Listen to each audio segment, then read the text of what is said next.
there, I'm Lee Nida, the Minnesota Department of Education English Language Arts Specialist.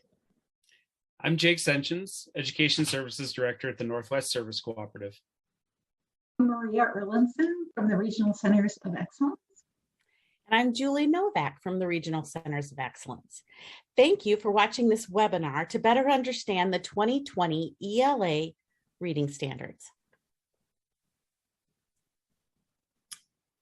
MDE, in collaboration with the service cooperatives, the Regional Centers of Excellence, and the Regional Centers of Excellence, are committed to supporting good implementation of the 2020 ELA standards in the 2025-26 school year.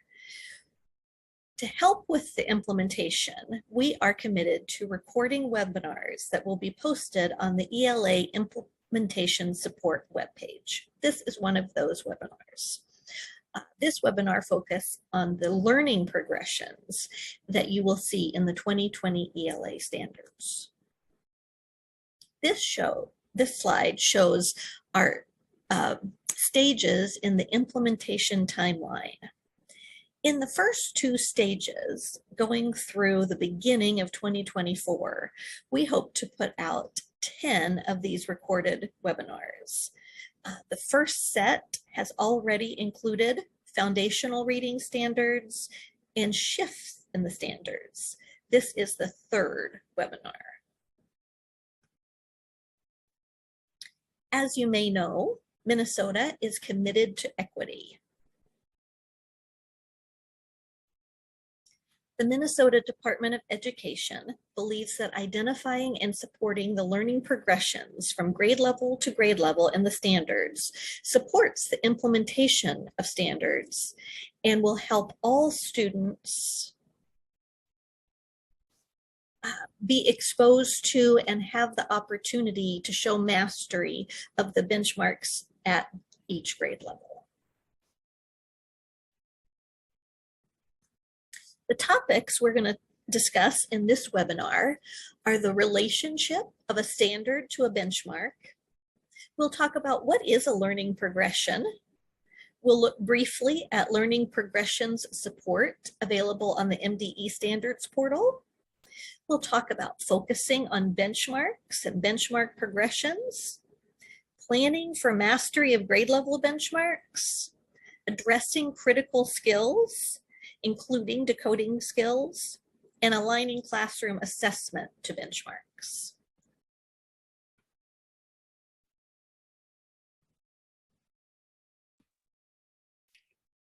Let's take a look at the format and organization of the 2020 ELA standards. They're organized into three strands. Reading, which involves taking in information through reading, listening, and viewing. Writing, involving sharing information with a variety of audiences through writing, speaking, and presenting. And listening, speaking, viewing, and exchanging ideas, involving communicating and collaborating with others through speaking, listening, and viewing. The strands are the big idea categories used to organize the standards and benchmarks. The next level of organization is the standards. The standards provide a summary description of student learning in a content area, a broad description of major concepts and skills that are repeated at multiple grade levels because they represent the big picture, and students must fulfill credit requirements sufficiently to satisfy all of the standards in that subject. Benchmarks are specific skills and knowledge that students must master to complete the standard.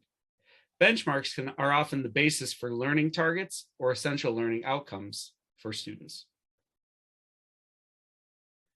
Let's look at an example of learning progressions in the standards, as seen through the sentence writing benchmark in grades 1 through 4. In the first grade benchmark, students should use frequently occurring nouns, verbs, and prepositions in simple sentences authentically in writing. Moving into second grade, students should use nouns, including common, proper, possessive, and plural, verbs, both regular and irregular, and frequently occurring adjectives, conjunctions, and prepositions authentically in writing.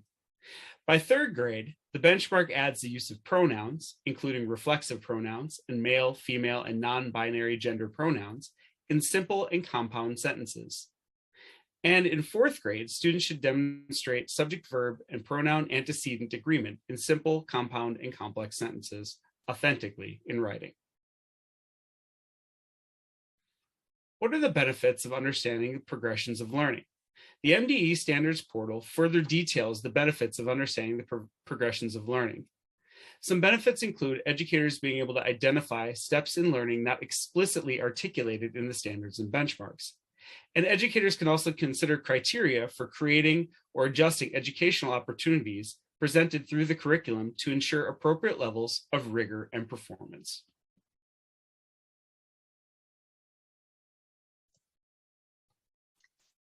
As we focus on learning progressions, it can be beneficial for teachers to use a chart, such as the one that's included on slide 9.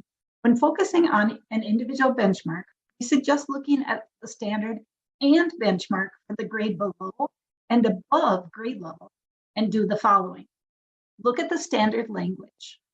Look at the progression of the benchmark language. And while you're doing this, think about the prior year and focus on what language is the same and what prior knowledge do students need to be successful at the benchmark at grade level. If you find students are missing some critical prior knowledge, how are you going to help students get that information so they're prepared for the benchmark for your grade level content? At your grade level, look at the language that is new or different from the previous year. What is most essential? And how can you assure that students can match the rigor of the standard? What does meeting the standard look like? In the next 2 slides, we'll show an elementary and secondary example of how to do this process. So our first example is an example for a 2nd grade teacher.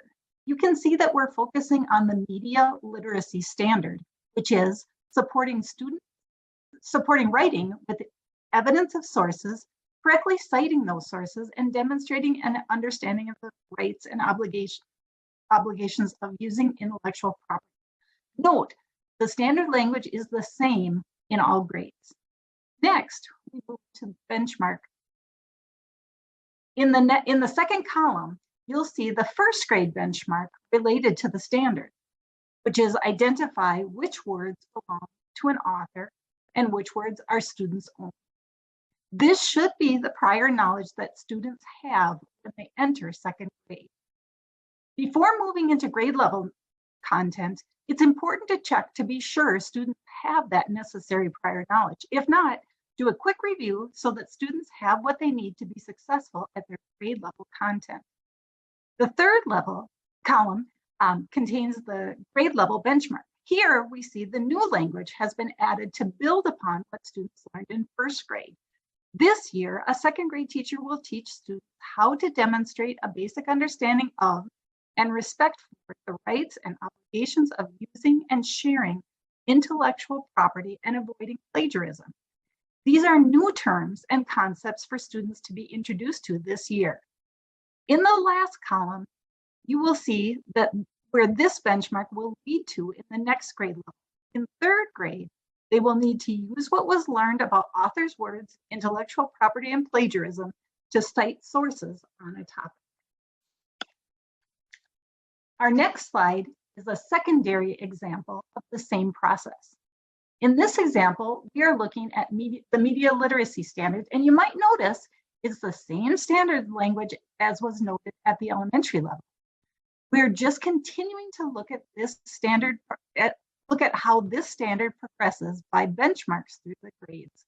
In this example, we have combined 9th and 10th grade and 11th and 12th grade because the benchmark language in this example is identical at those levels. Now let's follow the same process as a 9th grade teacher. We first look at the 8th grade benchmark language. Use and cite a wide variety of print and digital resources, quoting, paraphrasing, and summarizing, avoiding plagiarism. This is the prior knowledge students should come to 9th grade with. Again, it's important to do a check to be sure that students have this knowledge. If not, do a quick review so they're ready to engage in grade level content. Looking at the 9th and 10th grade language, the benchmark begins with the same language, but now additional language is added.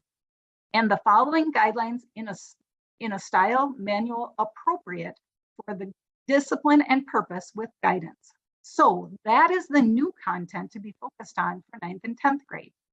And then as we look to 11th and 12th grade benchmark, the language is the same, except with guidance was removed. So by 11th and 12th grade, the expectation would be for students to be able to fulfill this benchmark independently.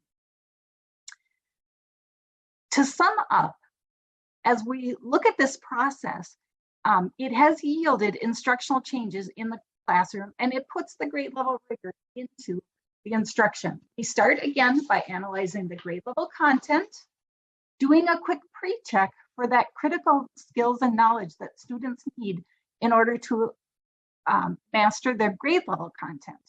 And then our next step will be to think about what other standards and benchmarks could be connected to this unit.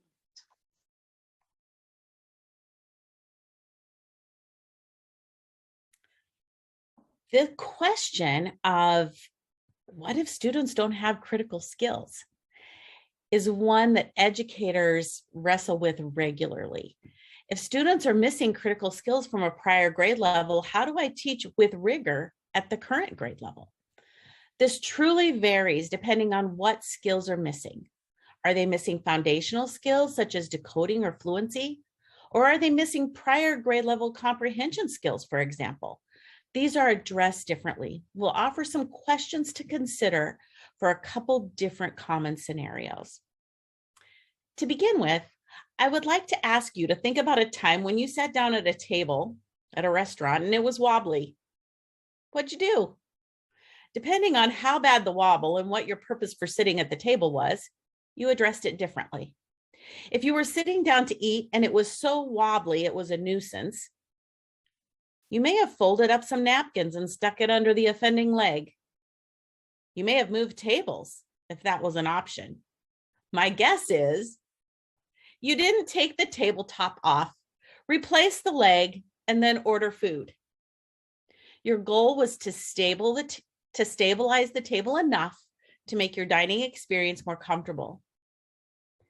This is a metaphor for how we can address scaffolding and missing background skills. How do we get students enough information to exercise their cognition at grade level without taking them back to the very beginning? This is where just-in-time scaffolding enters the picture. For students in grades K through 2,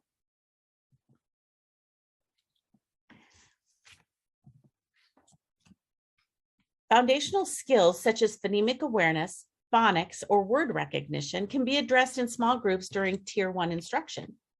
The intentionality of the skills instruction is critical to support acceleration of the learning. For students in grades 3 and beyond, consider how you can support both foundational skills instruction and general ELA benchmark instruction through your MTSS system. Teaching decoding skills so that students can read at grade level cannot be done in a mini lesson, but it does need to happen simultaneously.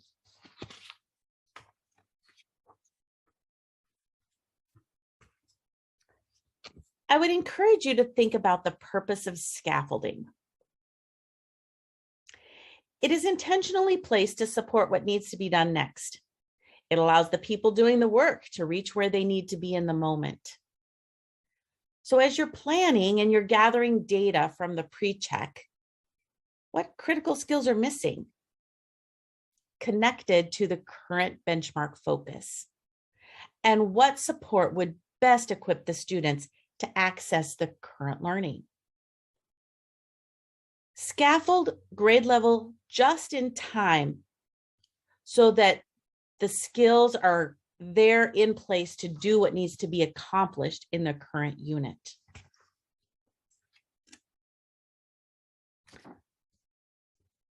I would ask you to consider the following quote.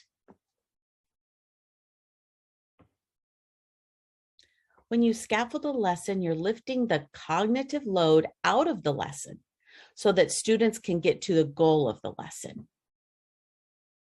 What resonates when you read that? This is why it depends on the benchmark around which you're designing learning. If a student struggles with decoding, but the benchmark focus for the unit or lesson is a thinking skill, such as support your inference with evidence.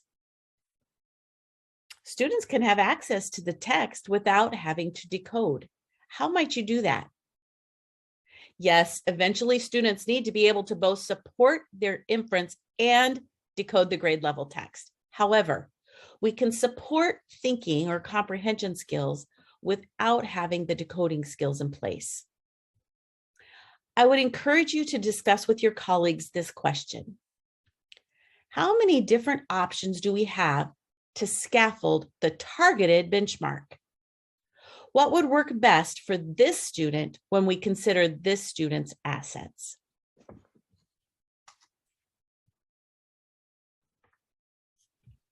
Thanks, Julie.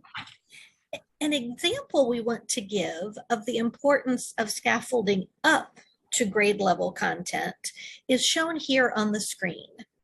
For the 5th grade level benchmark that asks students to demonstrate understanding of word relationships and nuances in word meanings, stories, poems, or song, students can best show mastery of this benchmark when they're looking at 5th grade level text. There's an excerpt there from One Crazy Summer that would generally be taught in the 5th or 6th grade. And it's easy to see when you read that, the nuance and power in the vocabulary used. It's harder to see how a student could apply that 5th grade level benchmark in a book such as Mercy Watson to the Rescue that is at a 2nd or 3rd grade reading level, where the vocabulary used is much simpler.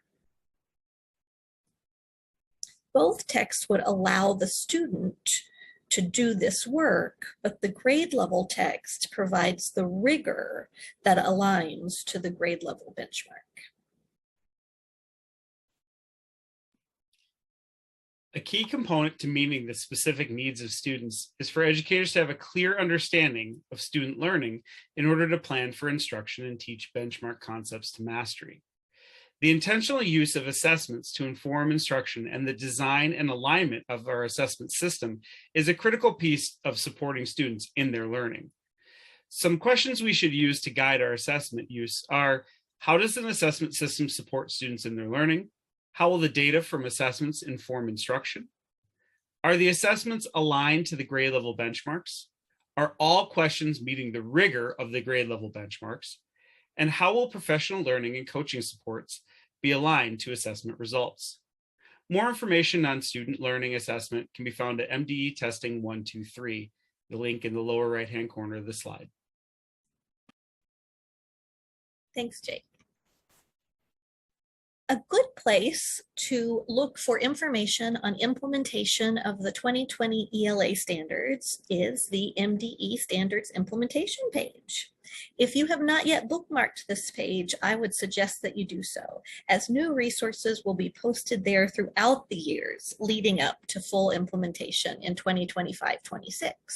In fact, it will likely be where you found this video and where you will find other videos in the series.